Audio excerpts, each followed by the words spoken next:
14 वर्षों से सहारा इंडिया में फंसा जमा पूंजी की तलाश में भटक रहे करोड़ों जमाकर्ता, करोड़ों लोग अपने परिवार के उज्जवल भविष्य के लिए बच्चों को उच्च शिक्षा देने जैसी कई तमन्नाएं लेकर अपनी कमाई का गाढ़ा हिस्सा सहारा इंडिया में जमा कर रखे थे, इसी उम्मीद में कि भविष्य में उन पैसों से अपनी इच्छाएं पूरी कर सकें।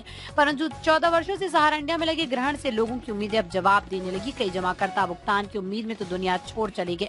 मामले में सरकार की उदासीनता और कितनों के सपनों को तोड़ेगी, कितने और इस उम्मीद में अपना दम तोड़ेंगे। इसी समस्या से परेशान सहारा इंडिया के दर्जनों कार्यकर्ता और जमाकर्ता बुधवार को दुमका लोकसभा सांसद नलिन सोरेन के काचीकुंड स्थित आवास पहुंचे और उन्होंने अपनी समस्या की बाबत ज्ञापन सौंपा। अपने ज्ञापन में कार्यकर्ताओं ने कहा है कि कंपनी के लगभग 20 से 25 वर्षों तक कार्य के दौरान लाखों गरीब जनता का पैसा जमा करवाने का कार्य किया। पहले कंपनी द्वारा सही समय पर भुगतान किया जाता था, परंतु 2008-9 के बाद से भुगतान में टाल मटोल होने लगा, जिसके बाद कोर्ट में केस चलने का हवाला देकर भुगतान नहीं करने लगे। उन्होंने कहा कि कई सांसदों द्वारा सदन में सहारे के भुगतान के संबंध में आवाज उठाने के पश्चात गृह मंत्री ने श्री अमित शाह द्वारा ऑनलाइन पोर्टल का निर्माण किया गया, जो पूरी तरह से विफल हो रहा।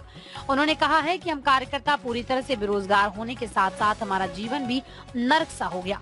घर से बाहर निकलते ही जमाकर्ताओं के सवालों का जवाब देना हमारे लिए काफी मुश्किल हो गया। यहाँ तक कि जमाकर्ताओं द्वारा हमें जान से मारने तक की धमकी दी जाती है और कई कार्यकर्ता तो घर से पलायन भी कर चुके हैं। कार्यकर्ताओं ने अपनी समस्याओं से सांसद नलिन सोरेन को रूबरू कराते हुए संसद में सहारा इंडिया के लाखों जमाकर्ताओं के हित में आवाज उठाने का निवेदन किया।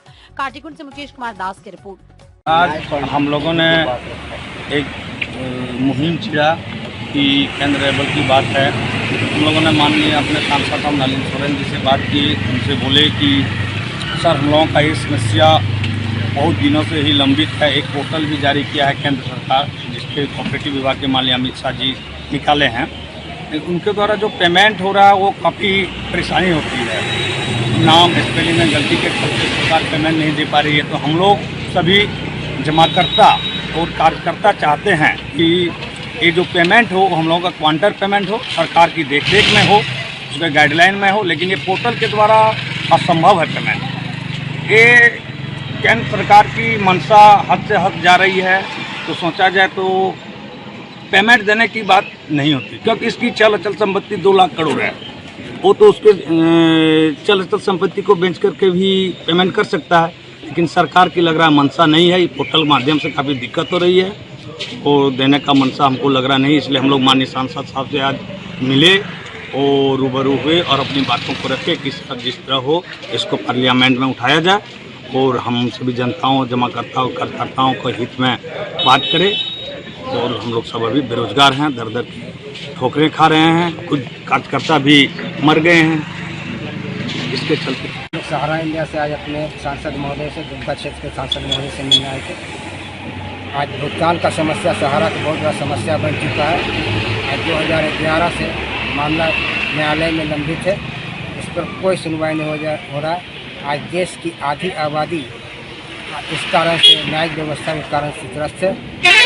हम चाहते हैं आम जनता के हित को रखते हुए सरकार हो सब इस पर ध्यान दें और आम जनता के जितना हित में काम कर सके करें। क्या नाम है? क्या नाम है सर? कहाँ से?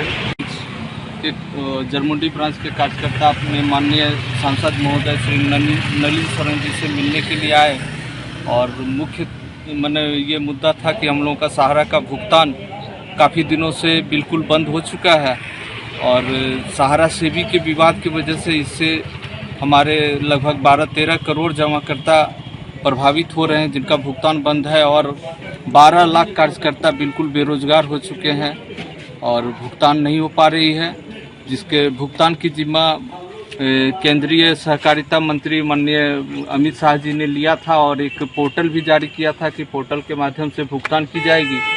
किंतु उस पोर्टल में छोटी छोटी कमियों की वजह से भुगतान को छांट दिया जा रहा है, जिसकी वजह से भुगतान नहीं हो पा रहा है। तो हम माननीय सांसद महोदय को हम सभी कार्यकर्ता एक ज्ञापन दिए हैं कि इस मुद्दे को संसद में उठाया जाए कि सहारा का भुगतान क्यों नहीं हो रहा है, कैसे होना है और इसको ज़्यादा सुलभ बनाया जाए।